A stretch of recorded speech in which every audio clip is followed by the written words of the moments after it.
在台湾的治安还没有真的恢复之前啊，不要来祸害马来西亚的华人。我已经不是第一次看到马来西亚留学生死在台湾了。然后你们那边毒品还进校园，台湾的出名的法医反呛我们，台湾的治安比我们好100倍，他哪里来的自信？割喉案啊，很惨啊，什么要补强啊，你就讲而已。民进党执政了8年，死了4位马来留学生，我也没有看到你们有哀悼过。因为我们的政府应对方式真的非常的丢脸，抱歉哦，我们让马来西亚的朋友在台湾受灾了。然后很多人讲新加坡不人权，他们就是你们讲的半民主，所以才这么安全啊。我们这里也是属于半民主才这么安全啊。我们这里基本上一处台湾自从签了这个法之后，源泉到最后不是保障我们这些守法的人，都是保障那些犯法的人。我们这种制度真的好吗 ？Ladies and gentlemen, welcome the host. 蔡英文啊，曾经讲过社会安全网。对，我也看到你们最近那边有割喉案，我也是觉得很哀悼，就觉得为什么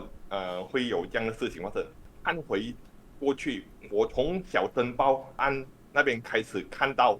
然后一直到现在，然后本来我很同情小申报，我也很同情他的妈妈，直到我看到他加入了时代力量，然后又跟着民进党跑，我突然间我就觉得他什么割喉案啊很惨啊，什么要补强啊。说老实话，我真的没有站在同情他的立场，我反而觉得你就讲而已。然后你们的民进党啊、时代力量做了什么，我本身没有看到。而且民进党执政了8年，4年死了4位马来西亚留学生，对我也没有看到你们有哀悼过。然后令到我们马来西亚华人真的很反感台湾的，就是你们的那边的很出名的法医。反呛我们讲台湾的治安比我们好100倍，我也很想知道他哪里来的自信。你说高大成吧？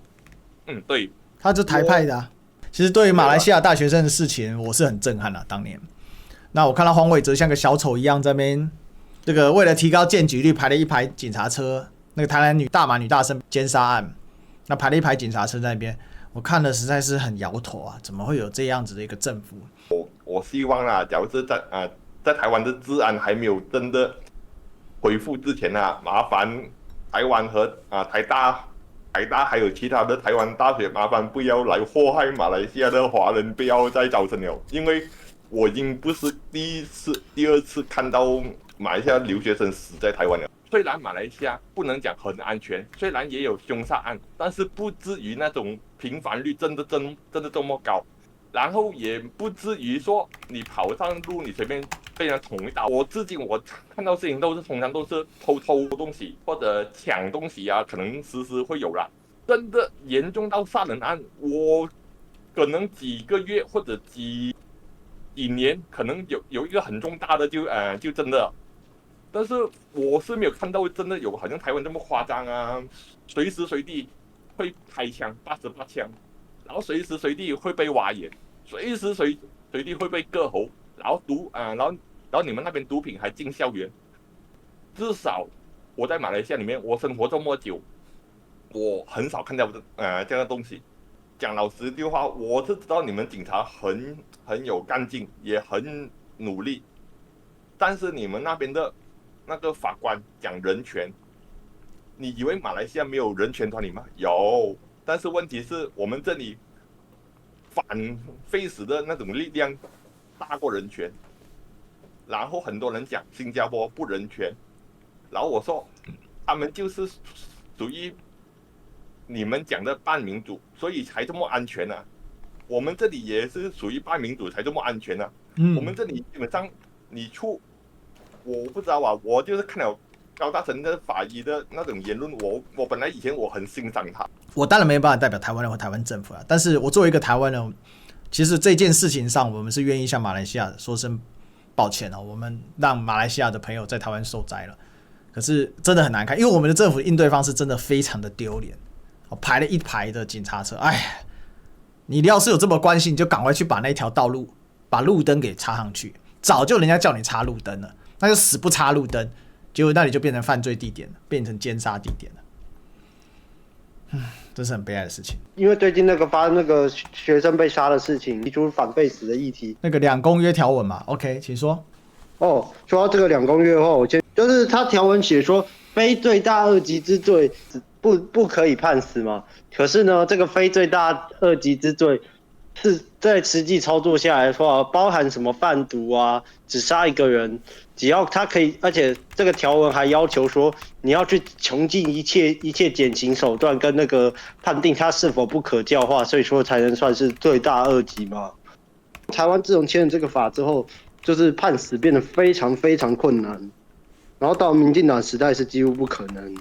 然后只要我们想判死，就会有一堆圣母婊说我们是不入流啊，不进步，特别是什么废死是进步价值，然后对犯罪者要仁慈，我们要施以教化，我们不废死好像就是有错一样。真的。然后不光是台湾啦，就是全世界其实支持废死的比例是非常低的，但是为什么废死的国家那么多？因为他们这些圣母婊很会操作话题，比如说把死刑啊跟什么种族主义啊、纳粹啊结合在一起，就变成说你不支持废死，好像你就是罪大恶极，不进步。因为台湾如果真的想要改变那个死刑的现况，没办法动杀人犯啊、性侵犯啊，我们就必须要废除2公约，还有那个儿童权利公约。因为这个公约有一条，我们不能对儿童施以重刑，就是对犯罪者好像过于仁慈，就是这些所谓的圣母们对犯罪一个比一个仁慈，然后他们就会说台湾应该要废死，接受国际的潮流，而所谓的潮流就是部分白左圣母们创造出来的。这种制度真的好吗？就是在1980年代的时候，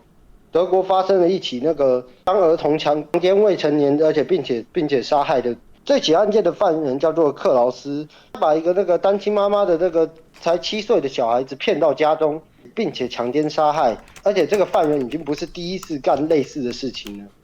前面好几次用什么我有精神疾病啊、精神异常等理由轻判，然后关没几年就出来了，然后还可以用化学阉割的方式直接出狱，然后之后他出狱后直接找人逆转阉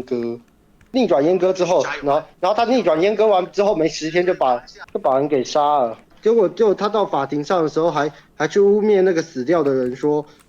是那个小女孩勒索我钱，说我情急之下把人杀了之类的。德国没有死刑嘛，然后再加上这些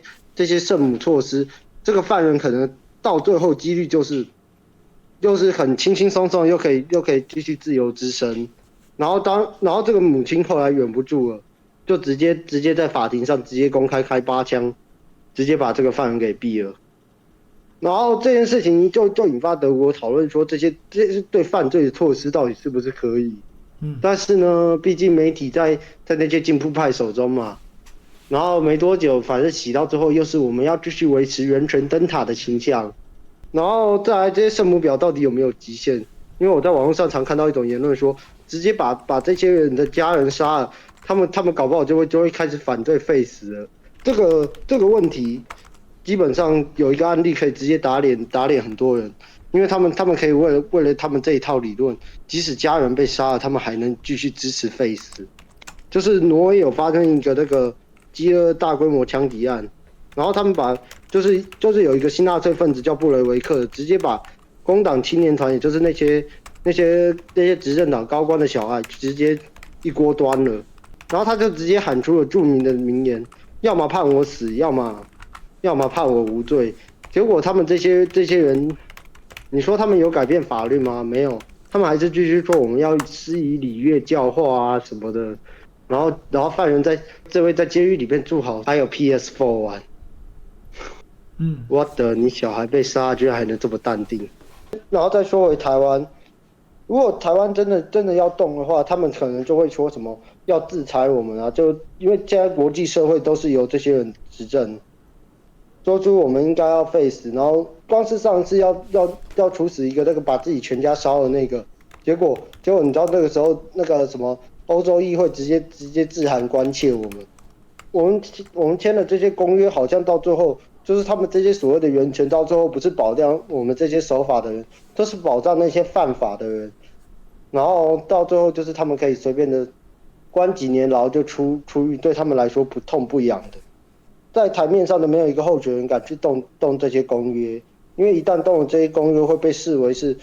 严重背离人权，然后可能会招致台湾的经济被制裁。台湾如果以后要推动，我觉得死刑的方式要改，才会有吓阻力。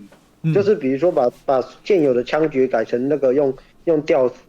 就是那个类似吊死嘛，就是新加坡用的那种。在什么文明上面，吊死好像就是，特别是在欧洲那边，他们对吊死是非常抗拒，因为吊死是用来对付那些性侵人的那些强奸犯。对，因为强奸犯在监狱里面是最低贱的存在，是大家最讨厌的存在，还附带着羞辱性的威吓。